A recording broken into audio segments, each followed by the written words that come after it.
अस्सलाम वालेकुम जी, वेलकम बैक टू 360 स्पोर्ट्स। आई पाकिस्तान क्रिकेट टीम का स्क्वाड अनाउंस हो गया है जो चैंपियंस ट्रॉफी 2025 खेलेगी। और ये चैंपियंस ट्रॉफी के लिए जो पाकिस्तान का स्क्वाड है, बहुत सारी इसमें मैं समझता हूँ कि गलतियाँ हुई हैं। ठीक है, गलतियाँ की गई हैं इसमें स्क्वाड में। पहले मैं आपके साथ स्क्वाड शेयर करूंगा और स्क्वाड के बाद में ज़रा आपको बताऊंगा, ज़रा ब्रीफली इस पर थोड़ी बात करेंगे कि क्या लड़के ऐसी चॉइस होनी चाहिए थी, कौन से ऐसे लड़के थे जो स्क्वाड में होने चाहिए थे, कौन से ऐसे हैं जिनको नहीं होना चाहिए था। ठीक है, इसके बारे में आज बात करूंगा। इससे पहले अगर चैनल को आपने सब्सक्राइब नहीं किया तो चैनल को सब्सक्राइब करें, बेल आइकन को प्रेस करें ताकि आपको वीडियोस मिलती रहें। स्क्वाड पहले आपसे शेयर करूंगा। सबसे पहले मोहम्मद रिजवान है, as a captain Pakistan cricket team को लीड करेंगे। सलमान अली आगा वाइस कैप्टन है। बाबर आजम है। फ़खर जमान की वापसी हुई है टीम में। इसके साथ साथ कामरान गुलाम हैं, सऊद शकील हैं, तैयब ताहिर हैं, फ़हीम अशरफ हैं, खुशदिल शाह भी आए हैं टीम में, महान खुशदिल शाह, उस्मान खान हैं, अबरार अहमद हैं, हारिस रऊफ़ हैं, मोहम्मद हसनैन हैं, नसीम शाह हैं और शाहीन अफरीदी हैं।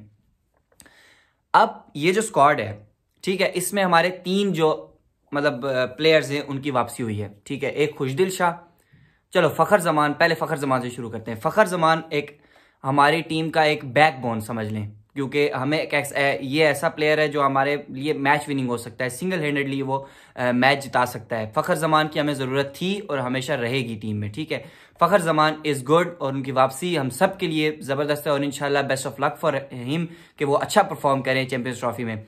इसके बाद अगर हम बात करें खुशदिल शाह की, तो खुशदिल शाह को लाने का मकसद मुझे समझ में नहीं आया। खुशदिल शाह को बेसिकली इन्होंने लाया साइम अयूब की रिप्लेसमेंट के तौर पर, और साइम अयूब की रिप्लेसमेंट के तौर पर सिर्फ खुशदिल शाह को ही नहीं लाया बल्कि फ़हीम अशरफ को भी आपने डाला है as a replacement of Saim Ayub. ठीक है, तो खुशदिल शाह को बीपीएल के बीपीएल की बेस पे उन्होंने उनको स्क्वाड में डाला गया है, क्योंकि बीपीएल में उन्होंने 6 छक्के भी लगाए और बहुत अच्छी परफॉर्मेंसेस बीपीएल में दी।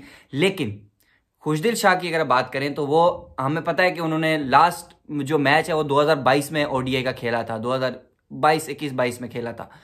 तो उसके बाद उनकी एवरेज, उनका क्या मकसद, क्या समझ नहीं आता कि उनको टीम में लाने का क्या मकसद बनता है खुशदिल शाह को। चलो समझ लेते हैं, रिप्लेसमेंट के तौर पे आपने लाया, ठीक है। आपके पास फ़हीम अशरफ ने अपना लास्ट ओडीआई जो है वो 2023 में खेला था ना, उसकी कोई इतने एक्स्ट्राऑर्डिनरी स्टैट्स हैं। अगर हम खुशदिल शाह की बात करें एट द सेम टाइम, तो कोई उनके स्टैट्स एक्स्ट्राऑर्डिनरी नहीं है, कोई अच्छे स्टैट्स नहीं है।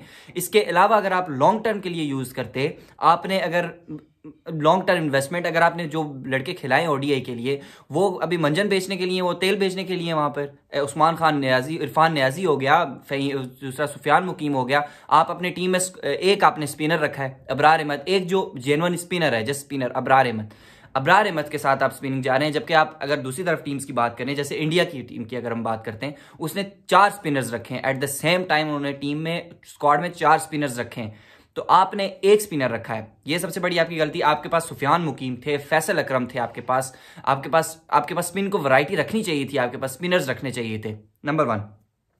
दूसरी बात यह है कि आपने फ़हीम अशरफ को रखा। मुझे नहीं, पूरा पाकिस्तान इस वक्त ये शौक में है कि फ़हीम अशरफ कहां से आ गया भाई, फ़हीम अशरफ को किधर से आप लेके आए, उसके कौन से ऐसा स्टैट्स हैं जो आप उसको लेके आए। अगर आप ला सकते थे तो आप आमिर जमाल को ला सकते थे और उसकी परफॉर्मेंसेस भी अच्छी हैं। एज ए सेम टाइम वो फिर आप लॉन्ग टर्म इन्वेस्टमेंट भी कर सकते थे उस पर, क्योंकि हमारा नेचुरल प्लेयर है, हमारा एक राइजिंग स्टार है। ठीक है, उसके बाद अगर इरफान खान न्याजी की बात करें तो एक ज़बरदस्त किस्म का मिडिल ऑर्डर बैट्समैन है वो, और ज़बरदस्त किस्म की उसकी जो है ना शॉट्स, और उसकी जो शॉट्स कलेक्शन है, उसका जो खेलने का अंदाज़ है, वो सारा बहुत अच्छा है और वो बहुत अच्छे तरीके से मिडिल ऑर्डर पर रिप्रेजेंट कर सकता था पाकिस्तान को। उसको आपने नहीं रखा। आपने कहा कि हमें एक्सपीरियंस प्लेयर्स चाहिए, हमें चैंपियंस ट्रॉफी में जाने के लिए एक्सपीरियंस प्लेयर्स चाहिए। तो एक्सपीरियंस प्लेयर के चक्कर में वो फिर जो आपने जो बच्चे खिलाए थे उनको फिर यही करेंगे, बायलैटरल सीरीज के लिए उनको रख दें। सुफियान मुकीम को आप बायलैटरल सीरीज के लिए रख दें, इरफान न्याजी इसको बायलैटरल के लिए रख दें। ठीक है, आप वही खुशदिल शाह को उठा के ले आए, पता नहीं उसकी किस किस्म की परफॉर्मेंसेज आपको नजर आई हैं बीपीएल की। मैं कंसीडर ही नहीं करता कि डोमेस्टिक क्रिकेट में या किसी लीग क्रिकेट में जाकर कोई परफॉर्म करे और फिर उसको टीम उस बेस पे टीम में दे दिया जाए। जो खेलता है खुशदिल शाह का हम सबको पता है कि वो किस तरह का बैट्समैन है। ठीक है, आप सबसे भी छुपा हुआ नहीं है वो, तो ऐसी कोई परफॉर्मेंसेस भी नहीं है, ऐसी कोई ओडीआई के अगर हम कहें कि ओडीआई में उसने बहुत अच्छा परफॉर्म किया वनडे इंटरनेशनल क्रिकेट में, तो वो भी नहीं है। फ़हीम अशरफ पता नहीं कहां से, फ़हीम अशरफ को तो समझ ही नहीं आ रहा था किधर से आएगा वो फ़हीम अशरफ, तो उसको भी स्क्वाड में डाला है, तो बिल्कुल समझ नहीं आई इस टीम की। ठीक है, बाकी अगर हम फास्ट बॉलर्स की बात करें तो ज़बरदस्त किस्म के 4 फास्ट बॉलर्स, हारिस रऊफ, मोहम्मद हसनैन, जो कि एक अमेजिंग डिसीजन है, और मोहम्मद हसनैन को डालना एक इस डिसीजन की हम रिस्पेक्ट करते हैं।